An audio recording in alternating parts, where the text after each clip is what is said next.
You are listening to Radio Ramadan 365 podcasts. Bismillah ar-Rahman ar-Rahim, Radio Ramadan 87.7 FM Reflections program, and I'm your host Zubair Akram with my guest Shaykh Ruzwan Muhammad. Today is another session on Surah Qureysh, and I must say that quite a fascinating journey we've had so far. Uh, Around 16 sessions on Surah Fil, and we've just started Surah Quraysh and the connection between Surah Fil and Quraysh, and the definition and understanding or the reflection on just the word ilaf, talif, ulfat, social contract, connections, security, serenity. And I learned along with all the listeners yesterday that there is a term called cloud of meaning, as like a Wi-Fi cloud. So it's not unidirectional. It's like a dome of meaning, which we extract the meanings from, and it is not one thing; it's many that conveys the meaning. Assalamu alaikum, Sheikh. وعليكم السلام ورحمة الله وبركاته. Ilaf, Sheikh. Ilaf. यानी मैं सोचता रहा हूँ इलाफ के बारे में. And today in Fajr and then in Zuhr here in Istanbul, they did Surah Mu'minun as a collective recitation. قد أفلح المؤمنون. And Imam just now after Asr, he started the characteristics of Mu'minin, and in which he also touched upon ilaf, talif, ulfat, connection, brotherhood as well. Anil Moridun, Khashi'un. And then he started talking about ilaf as well, talif, ulfat, sorry. Not talif, ulfat. I just want to spend, say, next 5 to 10 minutes on the concept of ilaf, ulfat, what it means, and especially what it means for us.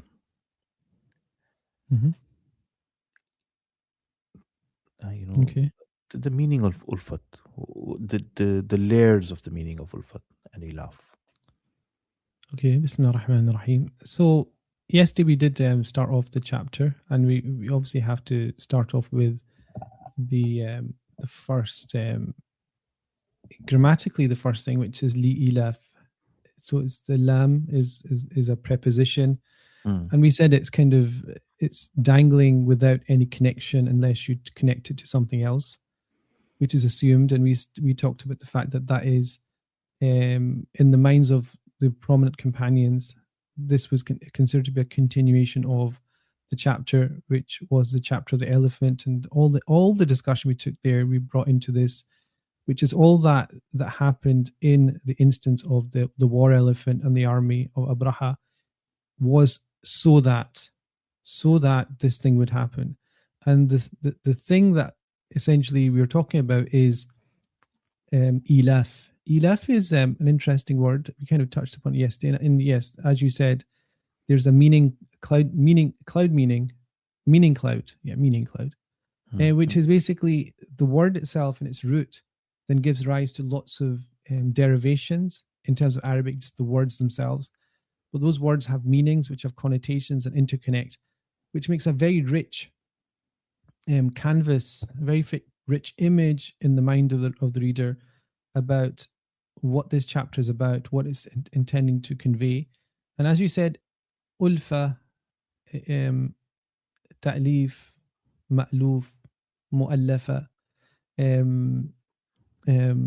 allafa. These are all words that come up in the Quranic text. And they all indicate this idea of cohesion some way. In some way, a sense of safety. In some ways, a sense of sociability. In some sense, a sense of safety. In some ways, a sense of affection and love and proximity.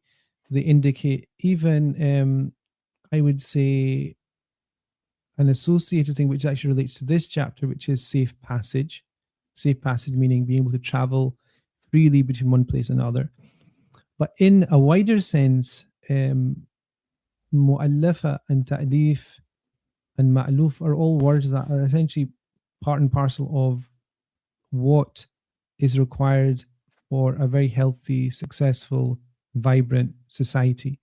So this chapter actually ties in something I said, I think, when I was doing Surah Al-Fil, which is the fact that the communication style of the Quran is always to do with fear and hope. So there's always this idea of a targhib wa tarhib. So tarhib is this kind of warning, fear, this trepidation and this awe that comes, which then pushes you to do something because of the fear factor. And on the other hand, you have targhib, which is to do with exhorting somebody or encouraging somebody to do something through a reward. So in the kind of common example of that would be carrot and stick approach. Mm-hmm. Was it carrot and what was this? Forgot what it said.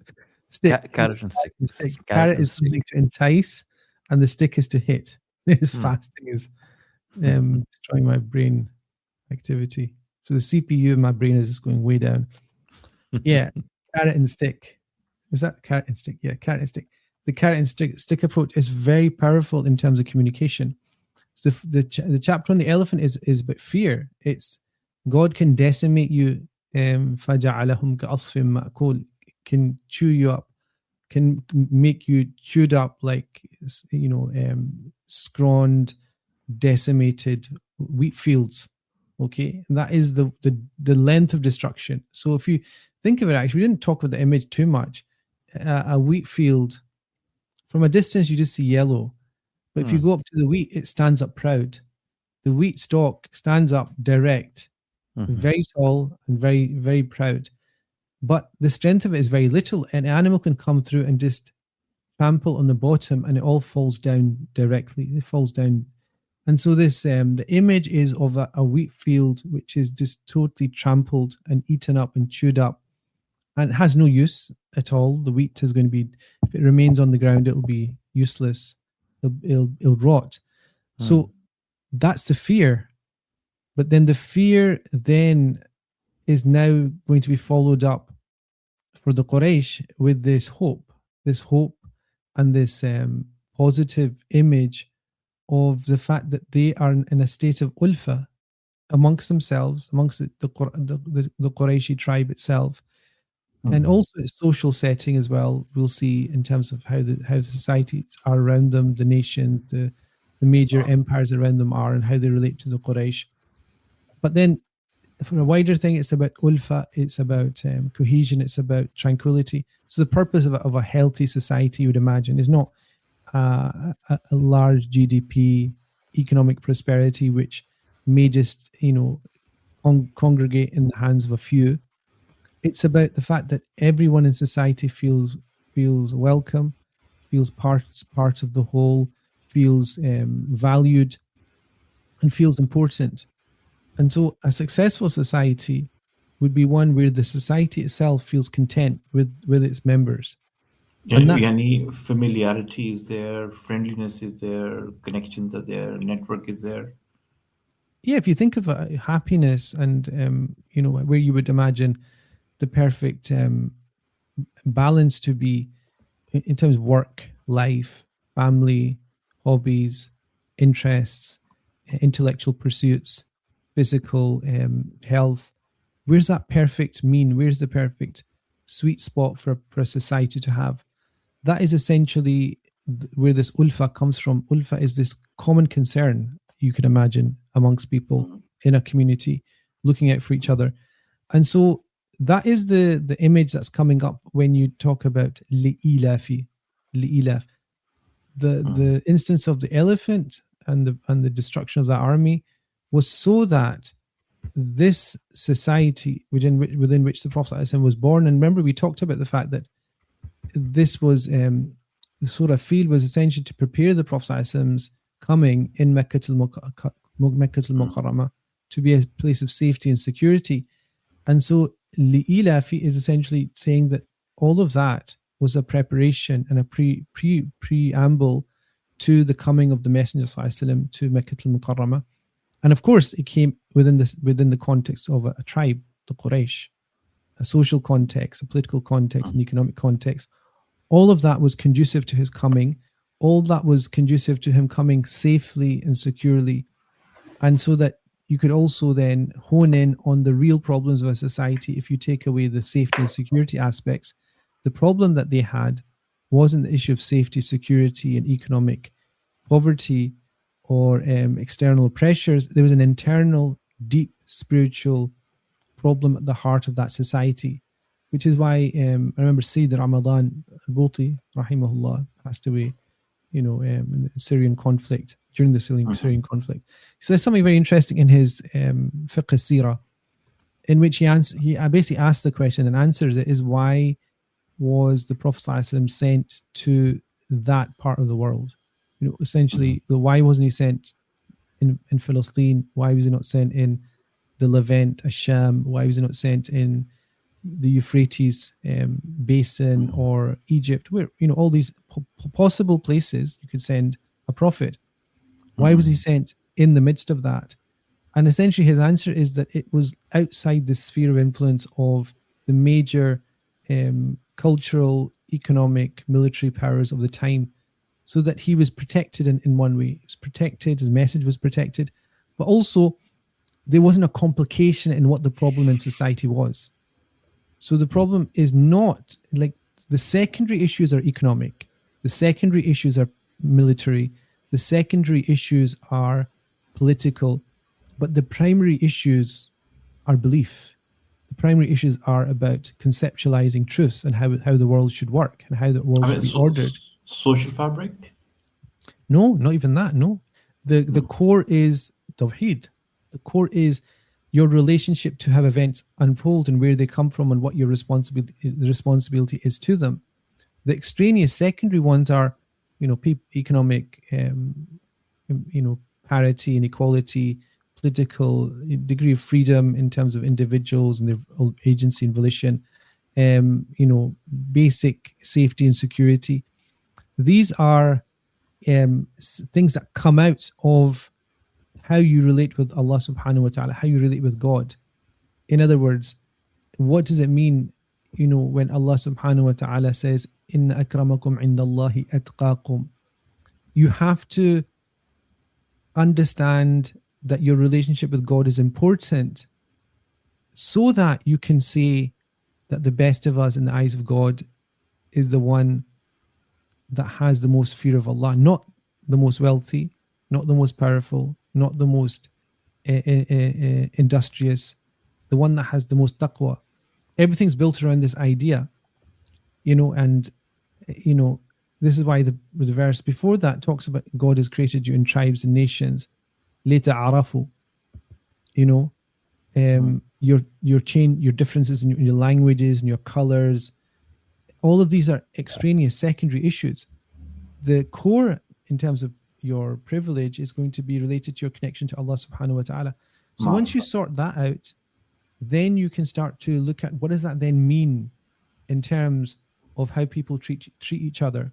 What does it mean in terms of how the politics works? How does it mean in terms of war and peace?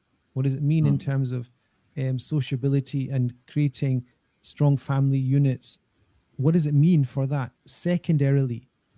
And so this is why Surah Qureysh is such an interesting one, because it says that is it not the case that you need to know Allah so that you can have all these orders in place? Social order, family unit, ulfa, a communal feeling, community, cohesion, if you like. So the objectives are these things, and the means is connection with God. Yes. So, the objective is these things, and the means is you could why not flip it? Why not say the objective is? So because we are living in this world, this earth, and in order to live successfully in harmony, in peace, in serenity of the heart, these things are necessary. So these are objectives. Uh, Connection with God is abstract. This is real. Okay. But the thing is, how do you tune in and how do you sync all those aspects when you don't have a core, a core objective reality that everything turns towards to order everything else, like a gravitational force? It's like essentially the belief in Allah subhanahu wa ta'ala is like a spiritual gravitational force which centers all the discussions about economy, about politics, about war and peace, about interpersonal relations, about what happiness actually is. Otherwise, your idea about economic prosperity and economic access could be Marxist, it could be free market, it could be Keynesian, it could be numerous, liberal free market economy, whatever it is, as valid as anybody else's. Like every one idea about economic, what needs to be done in the economic sphere is as valid as anybody else's. Your idea about war and peace and what is valid can be as valid as anybody else's. And you can see in the world now, there's numerous voices considering themselves to be valid. Either whether it's to do with might is right, or whether it's to do with the just economic or political international order, or whatever. They're all got their reasons for doing it. Until you center it in the core force of that, which gives gravity to it, you won't be able to your objectives are different from other people's. Essentially, everybody will have a different objective that they want to adhere to, and different ways of getting to those. So prosperity and economic stability and happiness for everybody is not the purpose of everybody. Not everybody agrees on that objective. Most people in human history have come to the conclusion that what is right is that we provide for our own people.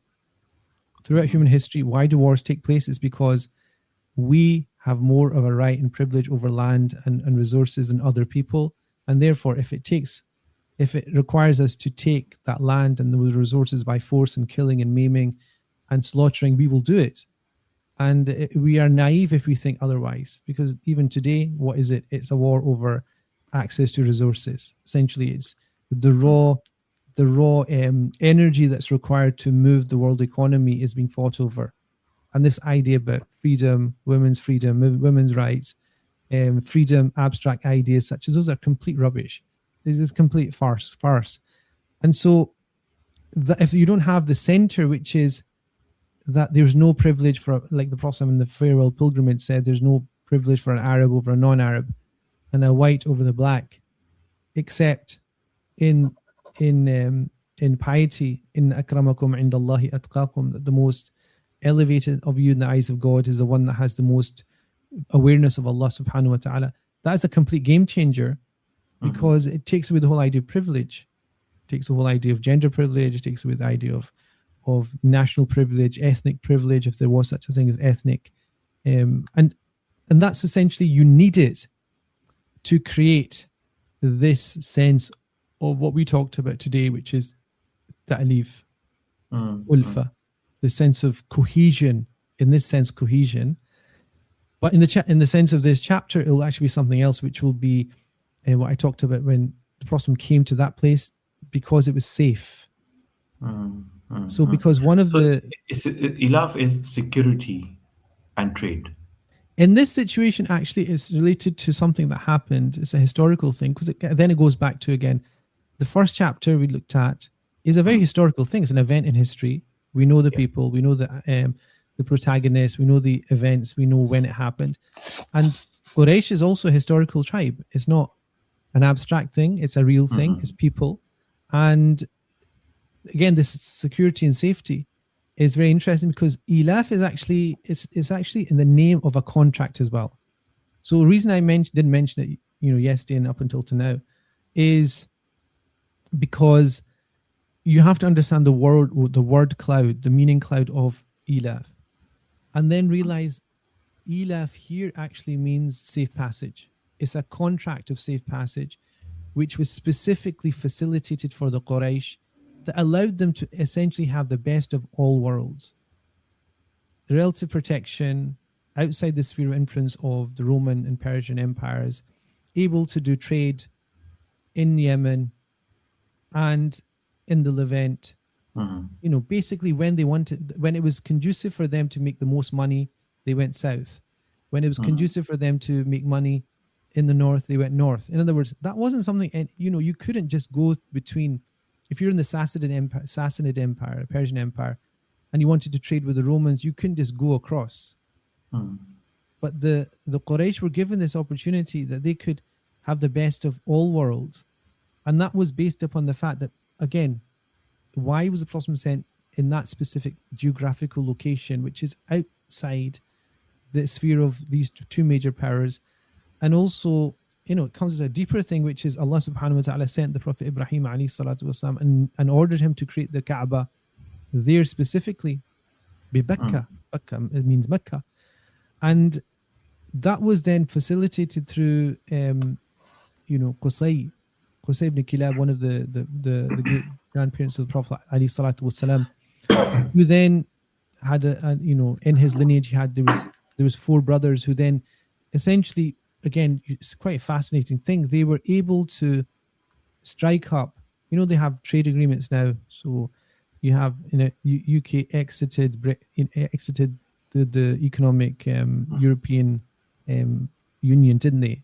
And you had Brexit. So now they have to negotiate trade agreements with all the different countries individually, like India and China and America and so on and so forth. Not going well. But essentially what happened is these 4 brothers, which was Hashim, Abdul Shams, Muttalib and Nawfal, they ended up going to different locations and striking up trade agreements essentially. So Hashim went to the rulers of Ghatafan and Syria, and he struck up the ability for them to trade freely.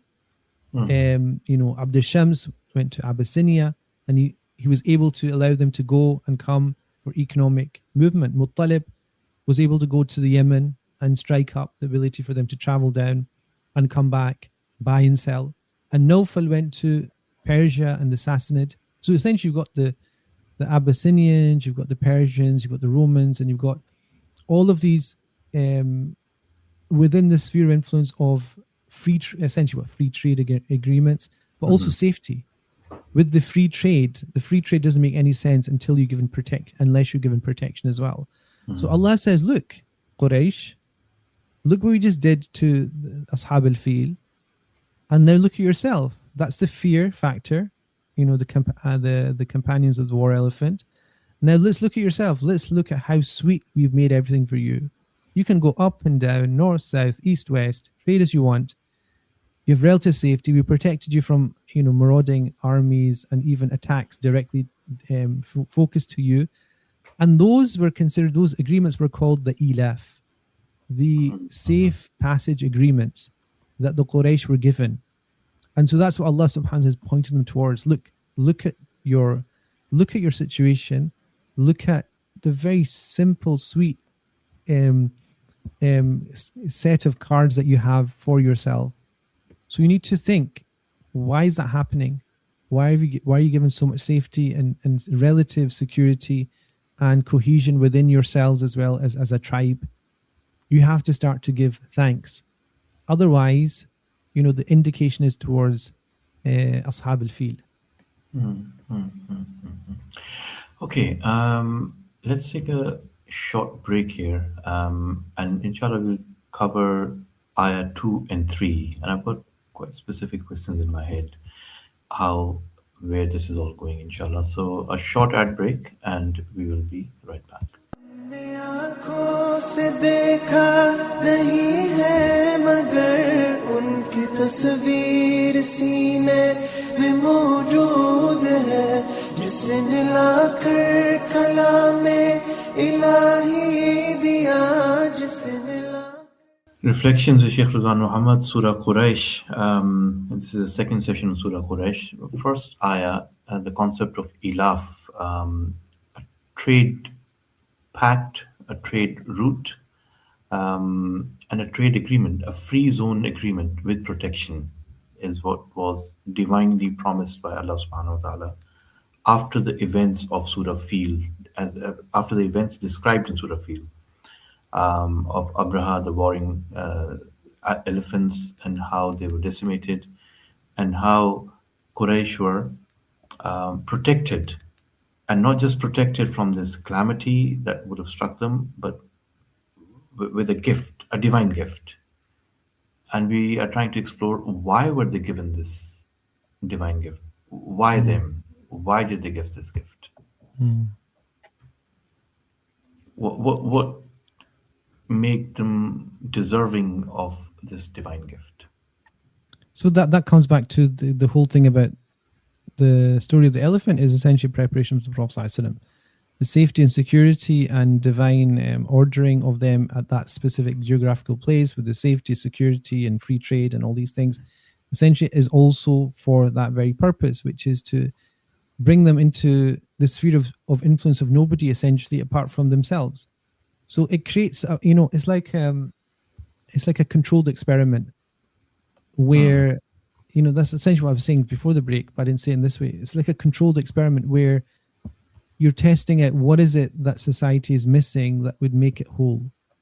And so the only thing that is there that is dysfunctional within that society is their belief system, is the belief system that leads to internal, they have security, safety in terms of passage, but internally, in terms of belief systems, in terms of how they view the world, how they view themselves, how they view creation, how they view their relationship with a deity, with God, that's dysfunctional. It's the only thing that's dysfunctional. And if it was to be fixed, you would have a perfectly unified, perfectly healthy example of how a society should be ordered.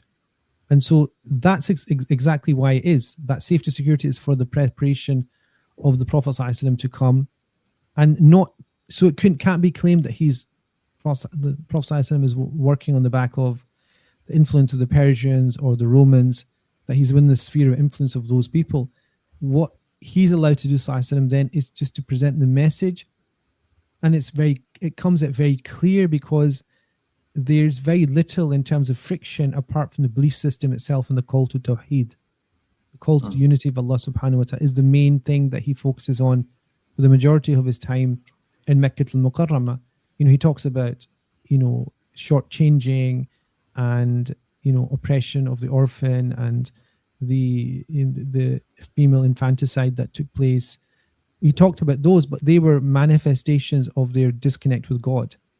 And so this comes back to the fact that the Prophet ﷺ was sent within a protected sphere, within a specific protected and incubated environment where the message would be able to resonate and then be spread, not on the back of military power of Persia or the Romans, or within the complexity of that type of society where you have different tribes, nations, you have different languages, you'd have different cultural inputs. Everything's the same. Everything is just like a pind, as we say, like a backwater. Because essentially Arabia in Mecca was a backwater. It wasn't anything else. And that it required, and Sayyid Ramadan Bhuti, rahimahullah, what he essentially was saying is the final message required to be sent to a backwater, out of civilization's gaze, almost out of sight, out of mind. But that out of sight, out of mind was what we have now, which is, this flourishing of Islam culturally, religiously, as probably the only challenger to, now, if you look at now, without any doubt, only challenger to a world hegemony, which is seeking to enslave people at the hands of a very small, oligarchy, economic oligarchy. And that's not coincidence, because at the core of what makes us insist that we will not give up is La ilaha illallah.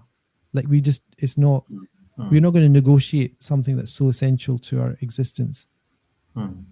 Sheikh,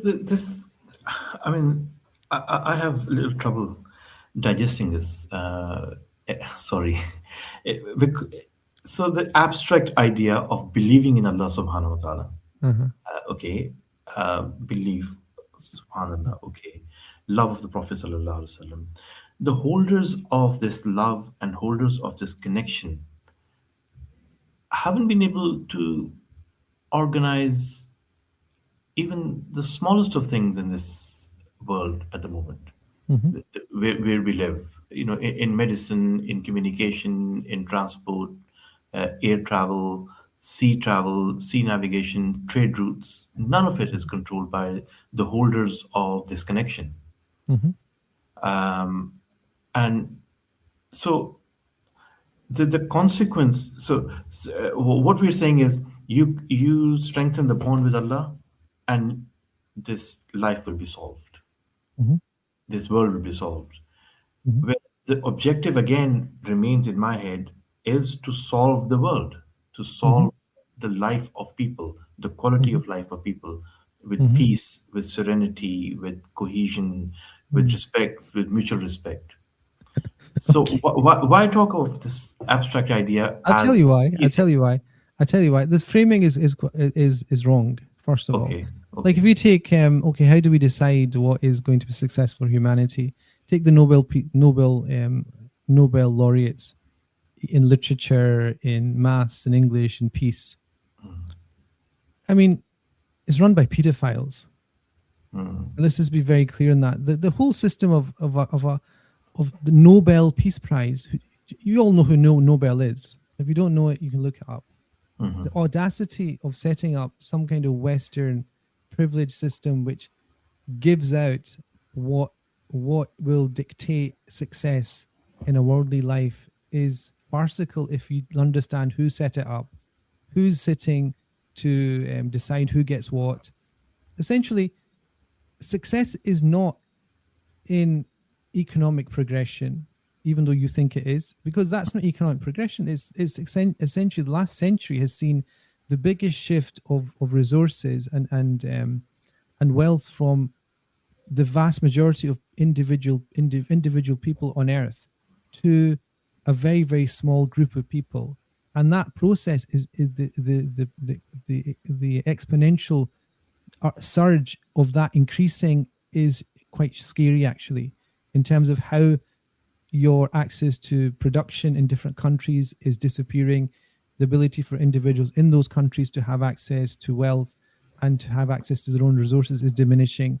You've got tiny, small, 12 economic conglomerations that are starting to suck up all the world's resources, and behind them is a very small group of people. And if you talk about scientific progress and so on and so forth, these are just technical facilities.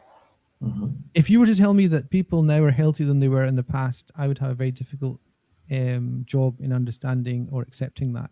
Yes, medicine has understood the mechanics of interventions in trauma, for example, of saving life, how the basic system of the body works. But in terms of preventative medicine, it's way behind what it was in the past. So the kind of, if you take, and this is a quite a serious attack on modern medicine, and so I'll apologize to people that work in that area. But essentially, if you look at the preventative side of medicine, it's non-existent. The way medicine does work, and I've seen it from my own experience, anecdotally, but also statistically, that the success of medicine is in intervention of trauma. Essentially, where you have to intervene to diagnose a specific illness and then treat it. And if you look at, okay, a man goes onto the moon, you're able to look into the furthest parts or depths of the Milky Way, for example. And what does it give you in terms of your humanity? So all of these things are absolute. I mean, yes, you can make the case that Muslims should be the forefront of أَفَلَمْ يَسِيرُوا فِي الْأَرْضِ فَتَكُونَ لَهُمْ قُلُوبٌ يَعْقِلُونَ بِهَا. The Quran says it. Should people not travel so that they throughout the earth so that they have hearts through which they can see? They're supposed to research. They're supposed to study. They're absolutely. I mean, there is a case to say that Muslims. The fact we're able to talk and it will be beamed kind of across the world, across the globe. Okay. Two of us sitting in two different corners of a city. Yes. And so, yeah, I mean, No, but so this is technological. What benefit does, like, it's a question not that we can do it. It is what is this function able to do for us? Because from one perspective, this whole technology, you could say, is just facilitating mass pedophilia and pornography, and yes, it facilitates other things, but it's like a double-edged sword. The technology in and of itself does not make you a better person. And it goes without saying that Muslims should be and aware at the forefront until probably the 17th, 18th century of, research and development and thinking and experimenting and looking for solutions to real problems. That's absolutely the case. Just because it's not happening now, you cannot say that it's due to a lack of belief. If you look at the onslaught of colonialism and imperialism and all these things, I mean, you don't want to go down this route with me, but we could have done what they did if we were much more bloodthirsty. The fact that the Ottoman Empire, the Mughal Empire, the Safavid Empire didn't destroy ethnic groups and homogenize them into a mush was their weakness. I'll admit it. It was their weakness. They allowed the Syrian, Aramaic, the Jewish minorities, the Christian minorities, all the religious minorities to exist within the Ottoman Empire. Yes, let's just say that was a weakness on the part of the Ottomans. They should have killed them all. But we didn't. Why? Because we believe that every single human being is created in the image of God. Okay, if the Americans, when the Spanish went to America and they killed 35 million natives, and that's your progress for you. I mean, I'm just creating a straw man for you now. I'm not saying you're saying this, but your idea of progress, the new world, opening up horizons, 35 million people killed in cold blood. I could rattle off figures. And if you're saying that the Muslims should have done that, I'm saying they couldn't because they knew that belief in God requires you to understand that everybody is made in the image of God and you cannot kill anybody. Okay. That is a barrier to progress in the way that you're pushing it to me. That the idea of progress you're pushing to me is that you progress regardless of the collateral damage. I'm saying Tawheed stops you doing that.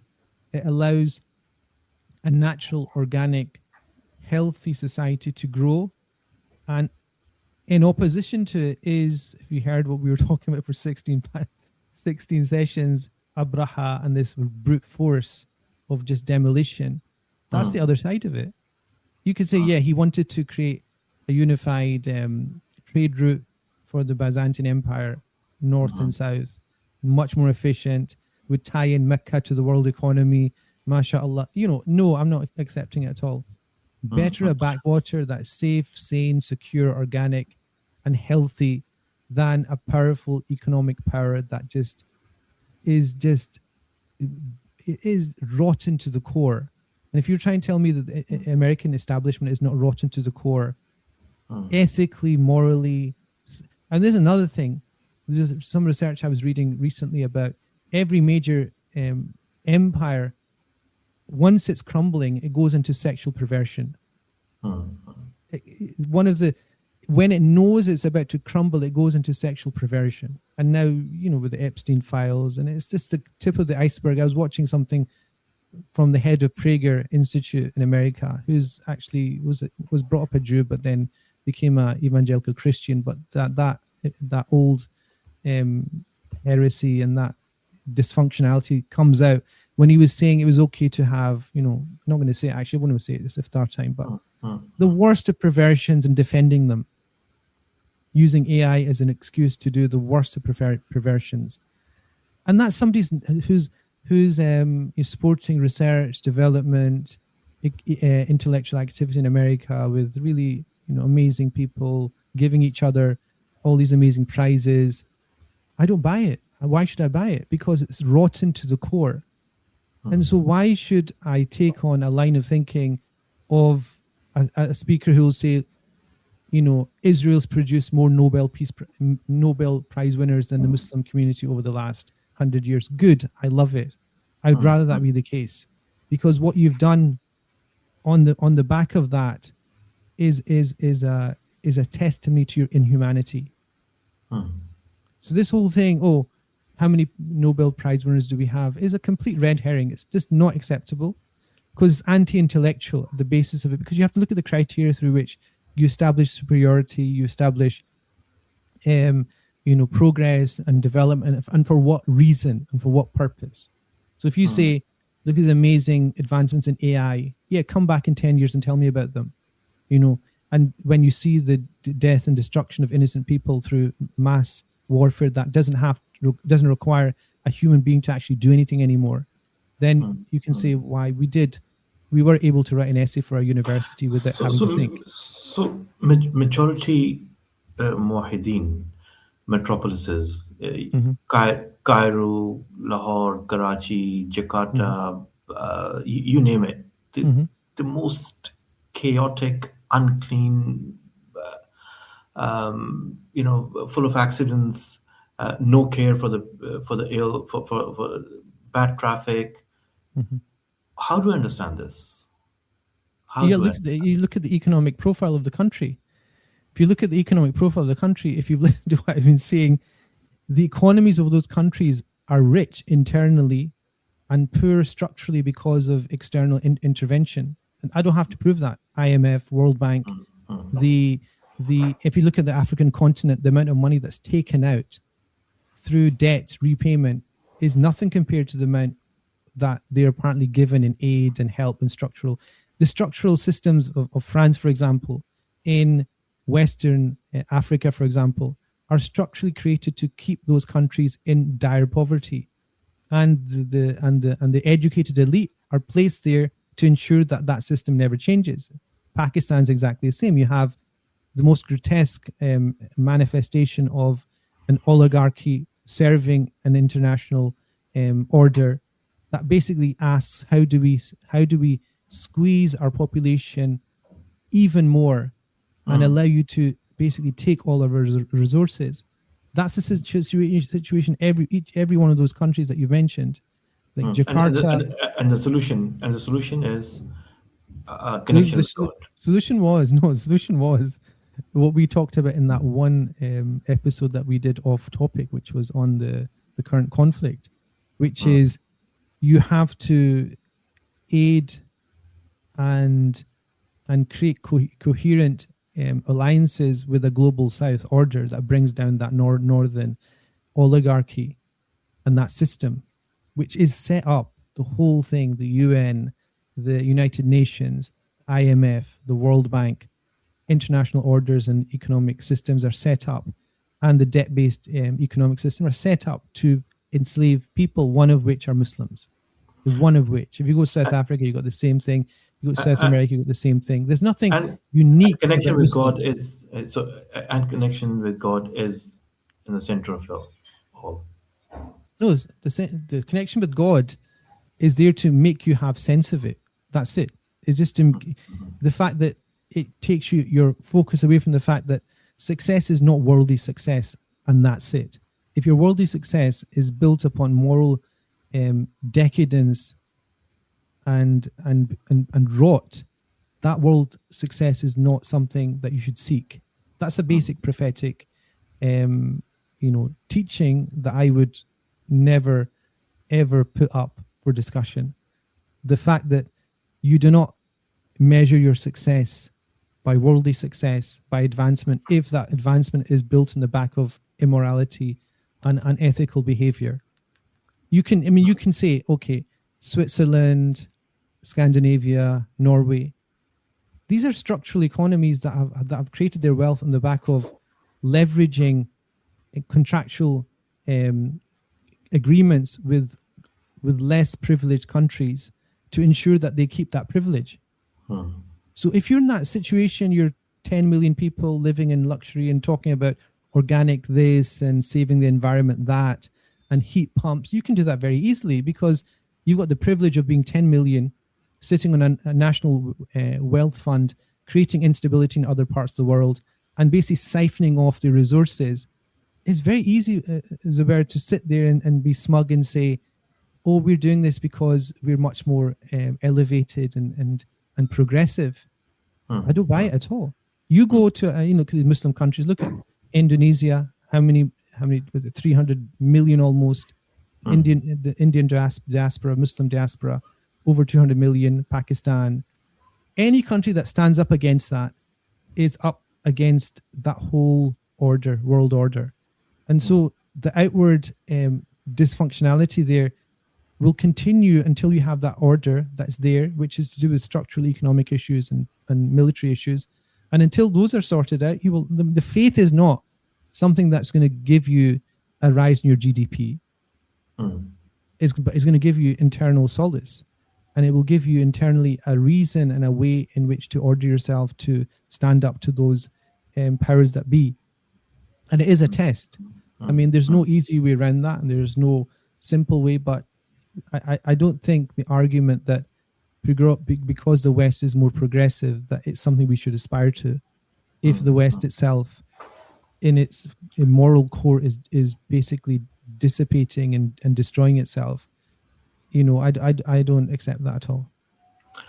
So coming back to Surah Quraysh, Jazakallah khair for this. لإيلاف قريش إيلافهم رحلة الشتاء والصيف. And the third one, فليعبدوا رب هذا البيت. Okay, transactional. So we've given you this, and we favored you by this. Because we've done this for you, now you do فليعبدوا رب هذا البيت. Just how do we understand this? How do we gratitude? Like if I give you something, and you don't show gratitude, that's disrespectful. Like at a human level, if you come to you're traveling and you come to my house, I give you somewhere to stay, I give you food, you stay there for a couple of days. Okay, I'm off. Bye. That's just so ungrateful. So at that simple level, it makes perfect sense. It's not a transactional thing, because I think you're making a mistake in thinking in transactional. It's not.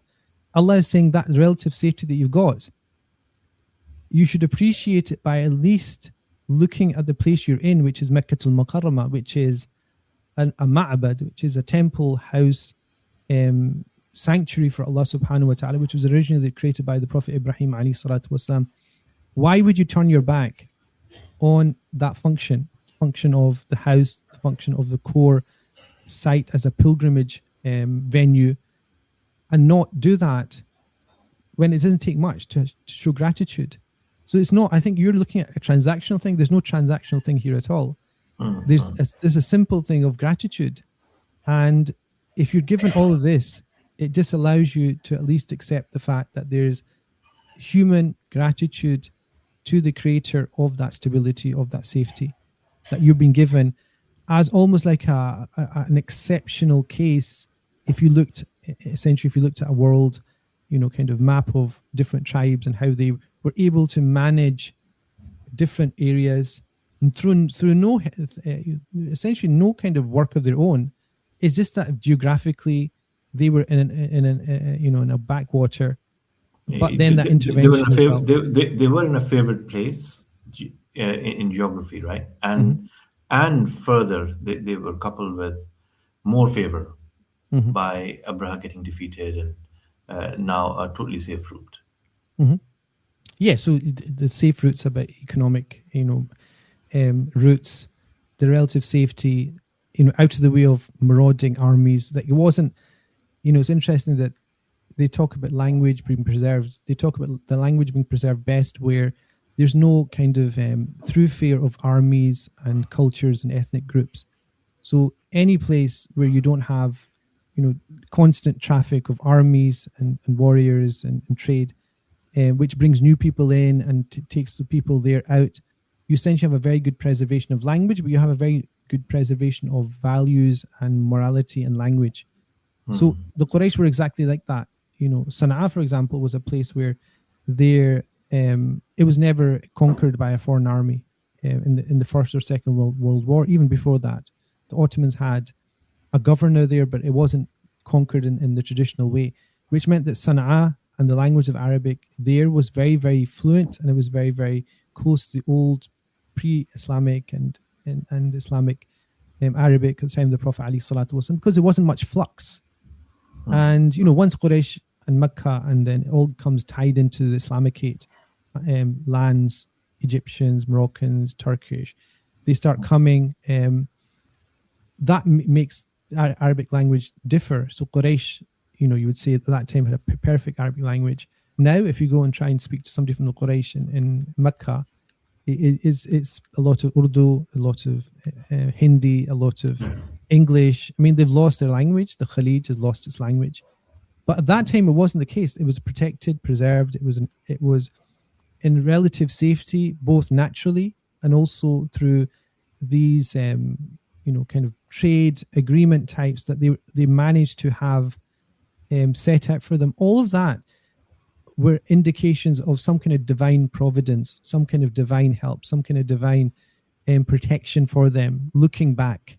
So when they did the trade agreements or the agreements that they made, they wouldn't have thought of that as being some sign of that. But when you look back, it's essentially ask them, look back, look at the instance of the field, look at the instance of your own trade agreements with different nations and tribes, and look at the relative safety that you have and the ilaf that you have, this contractual, cohesion that you have. This is enough for you to show gratitude. And then obviously from there, it will tie into then the rest of the Quranic message, because this is essentially around Quraysh and them coming to understand the gratitude that they're due to give to God.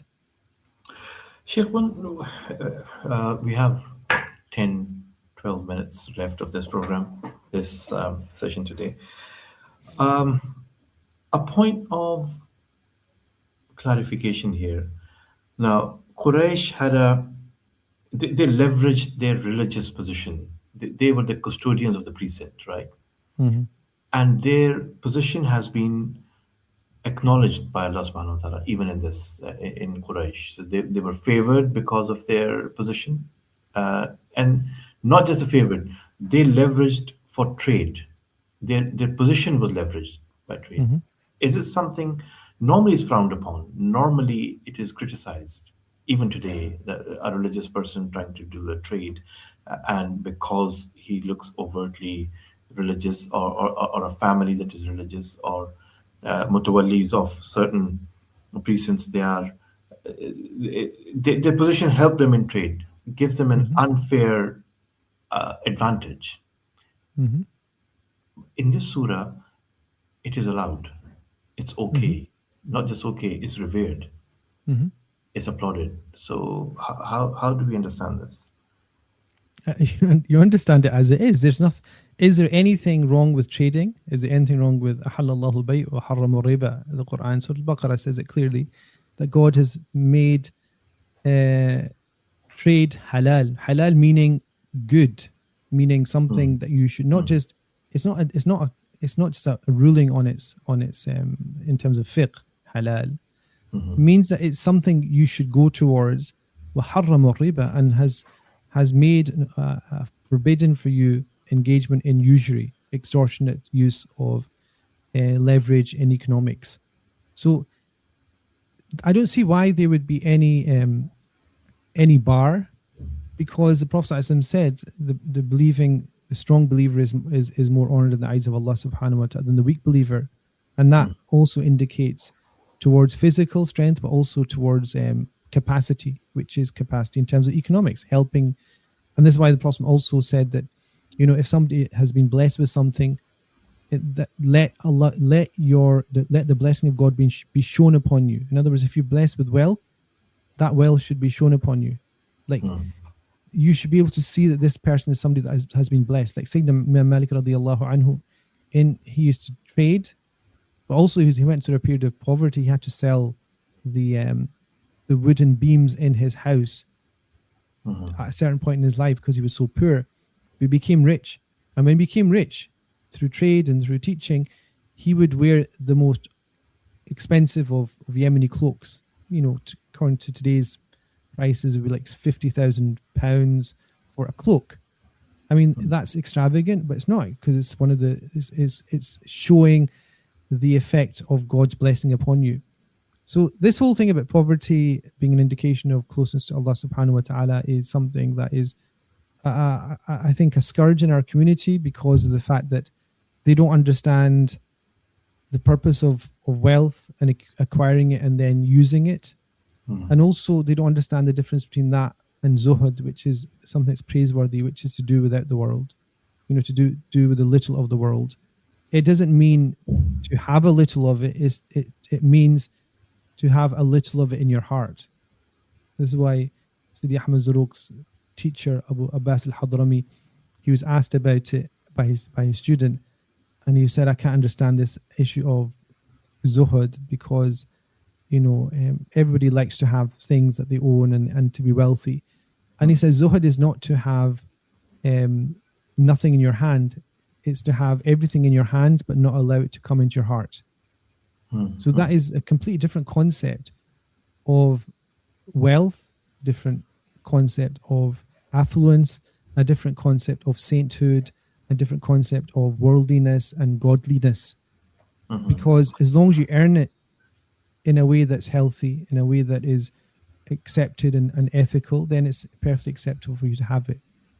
And that's why this is indicated in Surah Qureysh as a blessing. فَلْيَعْبُدُوا رَبَّ هَذَا الْبَيْتِ is a sense of gratitude for the safety and the prosperity that they've been given. And so everybody, people listening should understand that your exhortation and your exerting yourself to gain wealth and to gain affluence is in and of itself nothing to be frowned upon. It's what relationship that has to you. Does it shift your focus away from God, or does it reinvigorate your belief in the fact that the one that's giving you is Allah subhanahu wa ta'ala al-Ghani?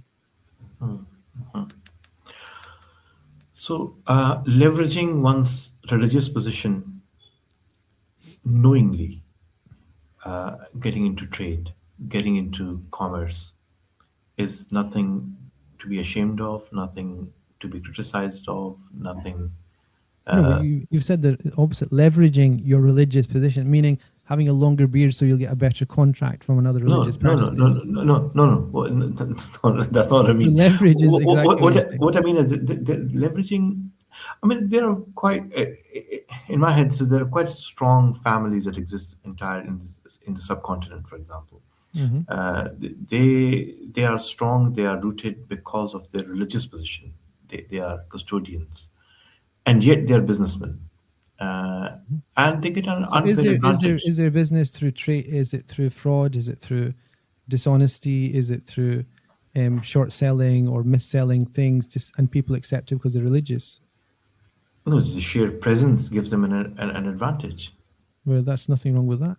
Nothing the presence is, in fiqh al-biyu', in Islamic commercial law, there's sharikat al-wujuh, which is a type of contract which is based upon your face. Face meaning, who are you? I trust you. Yeah, face value. Yeah. So and you go to a lot of these places, they'll give you a loan because they know the person or they know your father. Yeah. But it's not because he's got a big beard. It's because they know they're trustworthy. Sharikat al-wujuh could exist in a person who doesn't have a beard, but they're trustworthy.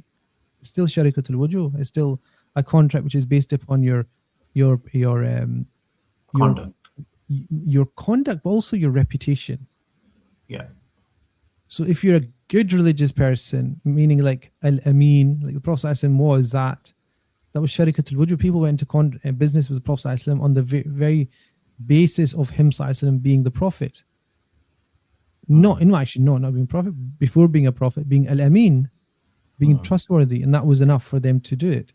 And that's the religious, again, that's before he was a Prophet ﷺ.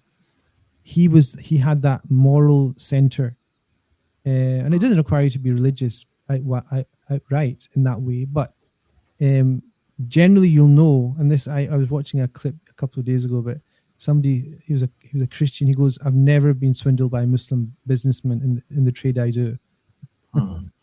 Maybe, I don't know what he's talking about, but maybe in America, he was talking about America, that if they say something, they'll try and do it. Even if it puts them out, they'll do it. And that's a testament to the fact that, faith can be an amazing tool in those areas. Could you repeat that fiqh term you said? Shirkat al-wujuh? Sharikat al-wujuh. Sharika is like a company or a contract, which is wujuh is basically on the basis of your reputation. Wajh literally means face.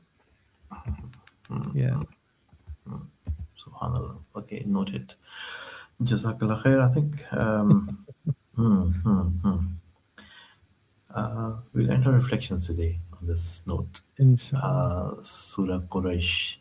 We'll continue with the next. There's the first three ayahs, again summarizing them and connecting the first three tomorrow, inshallah.